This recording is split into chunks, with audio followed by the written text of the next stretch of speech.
So hello दोस्तों, welcome to my channel. और आज की इस वीडियो में हम लोग बात करने वाले हैं क्वाड्रेटिक इक्वेशन की। अब आप नाम सुनकर बच्चे लोग मतलब बहुत हार्ड समझ लेते कि ये सी चीज है क्या, ये क्या चीज है, ऐसा क्या है इसके अंदर। तो उसके लिए मैं आपको बहुत सिंपल वे में यहाँ पर आपको सब चीज बताने वाला हूँ। मैथ्स का एक एक चीज एकदम सिंपल वे में मैं आपको बताऊंगा। क्वाड्रेटिक इक्वेशन इस फॉर्म में लिखा जाता है ax² + bx + c = 0।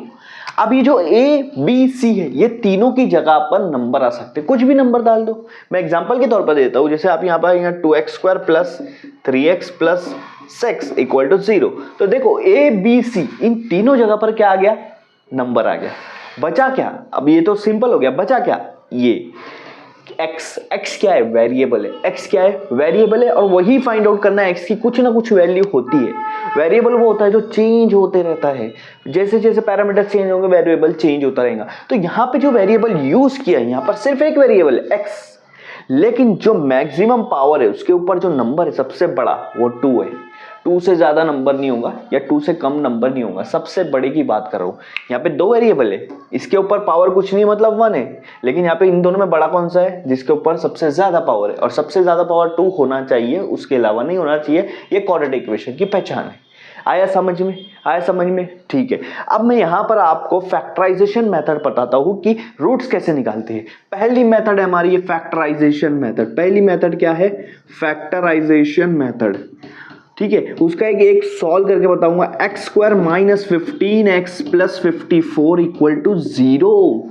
कैसे सॉल्व करेंगे, x² - 15x + 54 = 0।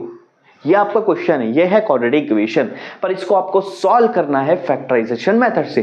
ध्यान से देखो, ध्यान से, एकदम सिंपल बताऊंगा, ध्यान से देखो क्या है आपका। देखो क्वेश्चन क्या है, आपको क्या करना है, x² के साथ कुछ नंबर है क्या, पहले ये चेक करो।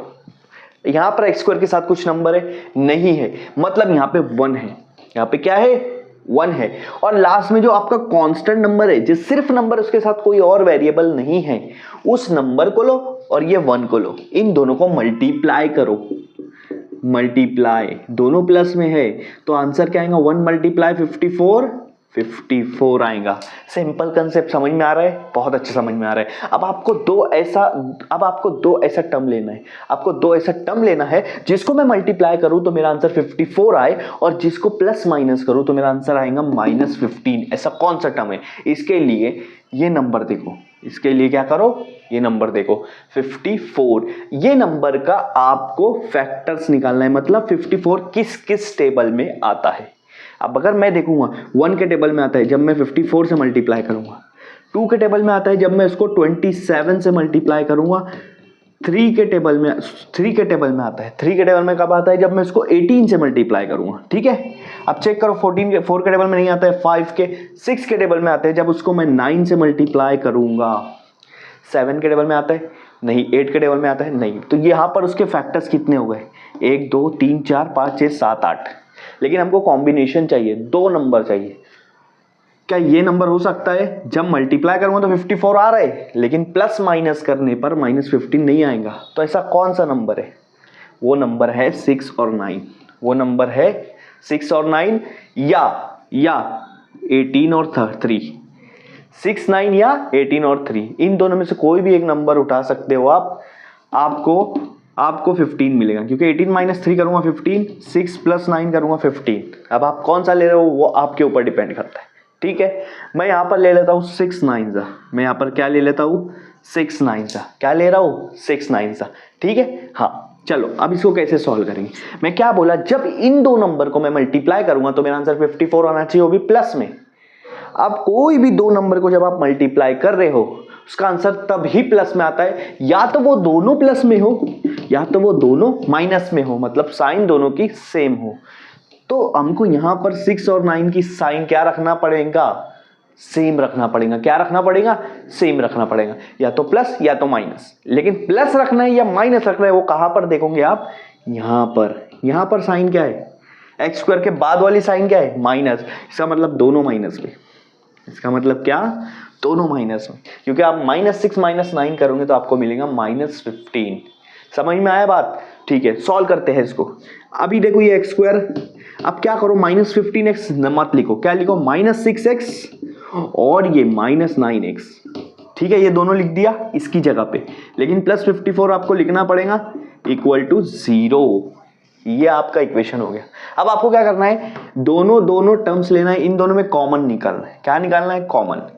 इधर देखो एक्स स्क्वायर को आप ऐसा लिख सकते हो, x मल्टीप्लाई बाय एक्स लिख सकते हैं, 6x ऑलरेडी लिखा है, माइनस 9 और 54 सेम टेबल में आते हैं। मैं देखो कैसे लिख रहा हूँ, 9x 54 जो है वो 9 के टेबल में आता है कि नहीं आता है, पहले वाला देखना है, इसके टेबल में आना चाहिए। 9 के टेबल में आता है 6 पर।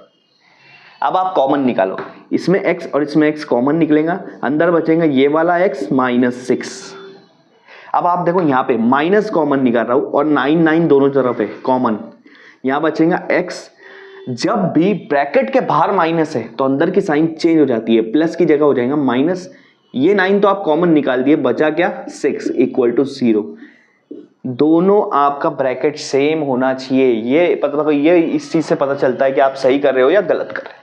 अब आप देखो ये ब्रैकेट कॉमन ले लो x माइनस 6 और दूसरे ब्रैकेट में लिखो x माइनस 9, दोनों बाहर वाले टर्म्स, दोनों बाहर वाले टर्म्स। समझ में आ रही है बात, एकदम सिंपल है। एक हो गया x माइनस 6, एक हो गया x माइनस 9। अब आपको क्या करना है, सिंपल सा x माइनस 6 को इक्वेट करो 0 से और x माइनस 9 को भी इक्वेट करो 0 से। कितना इजी है, कितना इजी है। माइनस 6 अगर मैं ये साइड लेकर आ जाऊंगा तो हो जाएगा प्लस, और माइनस 9 इधर लेकर आ जाऊंगा तो हो जाएगा प्लस। तो आपके x की वैल्यू आ गई 6 और 9। क्योंकि ये क्वाड्रेटिक इक्वेशन है, इसके दो आंसर आते हैं, x के दो आंसर आते हैं जिसको हम रूट्स कहते हैं। इस तरह से फैक्टराइजेशन मेथड सॉल्व करेंगे।